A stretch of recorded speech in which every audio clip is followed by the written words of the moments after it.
YS Jaganmohan Reddy గారు నిన్న చిత్తూరు పర్యటనకి వెళ్ళారు. మామిడికాయ రైతులకి గిట్టుబాటు ధరలు లేవంటూ గిట్టుబాటు ధరలు కల్పించే విధంగా పరామర్శించి వాళ్ళ కోసం పోరాడతామంటూ వైఎస్ జగన్మోహన్ రెడ్డి వైఎస్ఆర్సీపీ పార్టీ వాళ్ళు చిత్తూరు పర్యటనకి వెళ్ళారు. అయితే అక్కడ మామిడికాయ రైతులను పరామర్శించే విధానం కనుక ఒక్కసారి చూస్తే నిజంగా బాధాకరం అండి. ఎందుకంటే ఇప్పుడు గిట్టుబాటు ధర వచ్చిందనుకోండి, ఫర్ ఎగ్జాంపుల్ తగ్గింది రేట్ అని చెప్పి మాట్లాడుతున్నారు కదా, ఒక్కసారి గిట్టుబాటు ధర కనుక వచ్చిందనుకోండి, ఇప్పుడు అక్కడ రోడ్డు మీద మామిడికాయలన్నీ పోసుకుంటూ వెళ్ళిపోయారు కదా, కనీసం ఒక 4-5 ట్రక్కులు మొత్తం అలా పోసుకుంటూ అలాగే మామిడికాయలు పోసుకుంటూ ట్రాక్టర్లతో తొక్కిస్తున్నారు కదా, మీరు ఆ ఇన్సిడెంట్ చూసే ఉంటారు. ఇది పరామర్శించే విధానం. ఇది ఒకసారి వాస్తవం మాట్లాడుకుంది, ఇది పరామర్శించే విధానమా? ఇప్పుడు నష్టాన్ని కలిగిస్తున్నావా లేకపోతే నువ్వు గిట్టుబాటు ధర కల్పిస్తున్నారా? మీరు రైతుల కోసం ధర్నా అన్నారు, చేస్తానికి వెళ్ళారు, రైతుల కోసం పరామర్శించడం అంటున్నారు, పరామర్శించే విధానం పరామర్శిస్తే పర్లా, కానీ ఇక్కడ మీరు గిట్టుబాటు ధరలు కల్పిస్తానని చెప్పి పండిన పంటను నష్టం చేసే విధంగా మీరు చేస్తున్నారంటే ఆ రైతు ఆ పంటని కోయడం కోసం, దాన్ని పండించడం కోసం ఎంత కష్టపడి ఉంటాడు, ఎన్ని పెట్టుబడులు పెట్టి ఉంటాడు, ఎన్ని రకాల సేంద్రియ ఎరువులు అంటే ఎన్ని రకాల మందులు కొట్టుంటాడు, ఆ కాయ కాపు ఇలా రావడం కోసం గిట్టుబాటు ధర ₹2-2 అటు తేడా ఉందండి. ఈ రోజున ఆంధ్ర రాష్ట్రంలో మామిడికాయ రైతులకి ₹12 కేజీకి అలా ఇస్తా ఉన్నారు. అయితే ఇక్కడ వైఎస్ జగన్మోహన్ రెడ్డి గారు గిట్టుబాటు ధరలు కల్పించాలని చెప్పి ఇక్కడ పరామర్శించి ప్రెస్ మీట్ పెట్టడం కోసం ప్రయత్నం చేయడం అయితే ఓకే, కానీ ఇక్కడ జరిగినటువంటి సిచ్యువేషన్ ఏంటి? మామిడికాయలను అలా పోసుకుంటూ వెళ్ళిపోయి అటు తొక్కించడం వల్ల ఇది నిరసన తెలియజేయడమా, మేము నష్టపోయామని చెప్పి ఈ రకంగా తెలియజేయడమా? ఇప్పుడు ఆ పంటకు నిజంగా గిట్టుబాటు ధర ఇచ్చారు అనుకోండి, ఇప్పుడు ఆ మామిడికాయలను పోయింది, దాని పరిస్థితి ఏంటి? ఆ రైతుల పరిస్థితి ఏంటి? ఇప్పుడు నిరసన చేయాలి తప్ప మీ వల్ల రైతులు కూడా నష్టపోకూడదు కదా. సేమ్ ఇదే సిచ్యువేషన్ కనుక గుంటూరులో మిర్చి టిక్కీలు దొంగతనం కూడా బయటపడింది, ఒకసారి గుర్తుందా?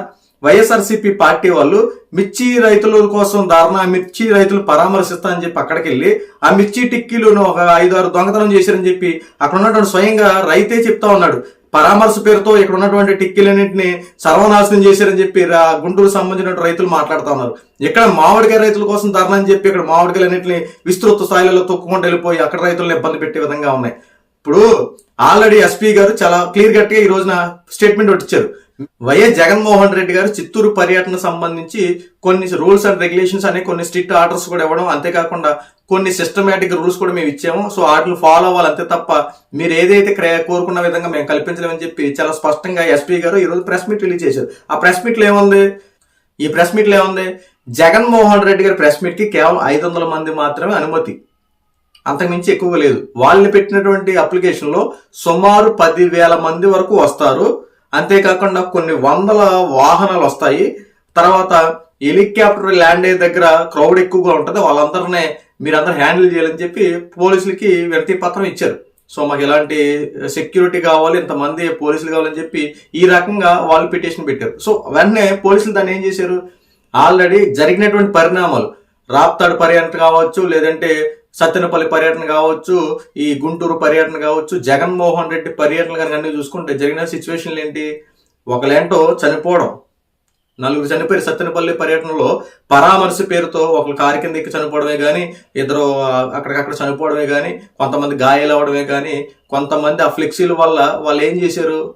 ఆ ఫ్లెక్సీలు రప్ప నరుగుతూ ఇలాంటి ఉపయోగం లేనిటువంటి మాటల వల్ల అరెస్ట్ అవడమే కానీ కొన్ని ఇబ్బందికర పరిణామాలు ఉండబట్టి వీళ్ళ మీద ఈ రోజున వైఎస్ఆర్సీపీ పార్టీ వాళ్ళు ఏదైనా పరామర్శ అన్నా లేదంటే ఎక్కడికి వెళ్తున్నా సరే కాస్త లా అండ్ ఆర్డర్కి ఇబ్బంది కలిగే విధంగా ఉంది కాబట్టి ఇక్కడ పోలీస్ వ్యవస్థ చాలా పగడ్బందీగా 500 మందికి పర్మిషన్ ఇచ్చారు, ఒక 30 వెహికల్స్కి అనుమతి ఇచ్చారు.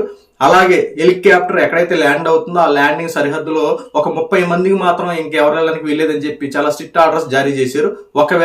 ఒకవేళ ఈ రూల్స్ కనుక మీరు అతిక్రమిస్తే మీ మీద చర్యలు తీసుకుంటాం, ఖచ్చితంగా మిమ్మల్ని అరెస్ట్ చేసేయడానికి కూడా వెనకాడమని చెప్పి పోలీసులు చాలా స్ట్రిక్ట్ ఆర్డర్స్ ఇచ్చారు. కానీ ఈ రోజు వైఎస్ఆర్సీపీ పార్టీ వాళ్ళు లా అండ్ ఆర్డర్ని కంట్రోల్లో పెట్టే విధంగా మీరు చేయకుండా ఇచ్చినటువంటి అనుమతి మీరు దుర్వినియోగం చేసుకుని మీరు ఈ రోజు చేసినటువంటి పరిణామాలకి బాధ్యులు ఎవరండి? ఇప్పుడు మీరు కాదు, మీరు చేసింది కాదు. రైతులను పరామర్శించడానికి వెళ్ళినప్పుడు రైతులు పరామర్శించే విధంగా పరామర్శించాలి. ఎలాండి రైతులకు సంబంధించి గిట్టుబాటు ఎలా ఉంది, ఏ రకంగా ఉంది, ఏం చేస్తే బాగుంటుంది, ఎలా ఉంటే బాగుంటుంది, దాని మీద కార్యాచరణ చేసి ఈ రకంగా చేయండి. అంతే తప్ప ఈ రోజున రైతుల కోసం పరామర్శ అని చెప్పి మీరు వెళ్ళి రైతులను ఇబ్బంది పెట్టే విధంగా అలా చేసి రోడ్డు మీద పోయడం వల్ల దానివల్ల వచ్చే ఉపయోగం ఏంటండి?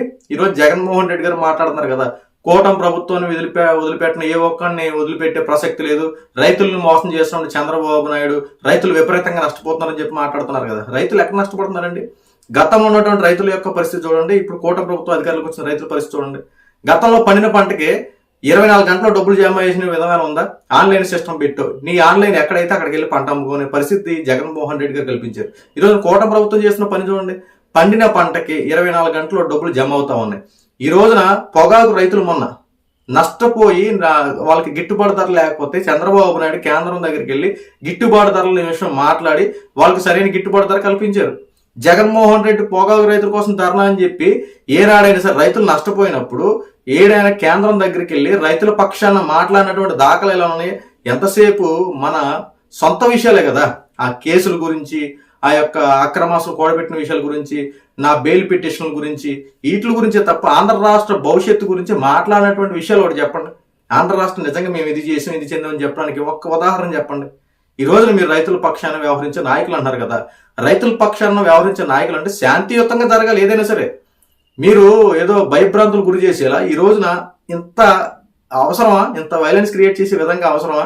ఈ రోజు మీరు ప్రెస్ మీట్ పెట్టినా లేదంటే ఏదైనా మాట్లాడినా బెదిరింపు చర్యలుగా మాట్లాడుతూ ఏదో ప్రజలకి ఏదో మీరు వార్నింగ్లు ఇస్తున్నట్టు, లేదంటే కూటమి ప్రభుత్వాన్ని మేము అది చేస్తాం ఇది చేస్తాం అని చెప్పి బెదిరింపు చర్యలుగా కనపడుతున్నాయి తప్ప మేము ప్రజల పక్షాన్ని ఇది వ్యవహరిస్తాం, మేము ప్రజల కోసం ఇది చేసాం అలా చెప్పాలి. ఏమైనా ఉందో చెప్పండి. ఓటమి నుండి ఎవరైనా సరే పాఠం నేర్చుకుంటారు.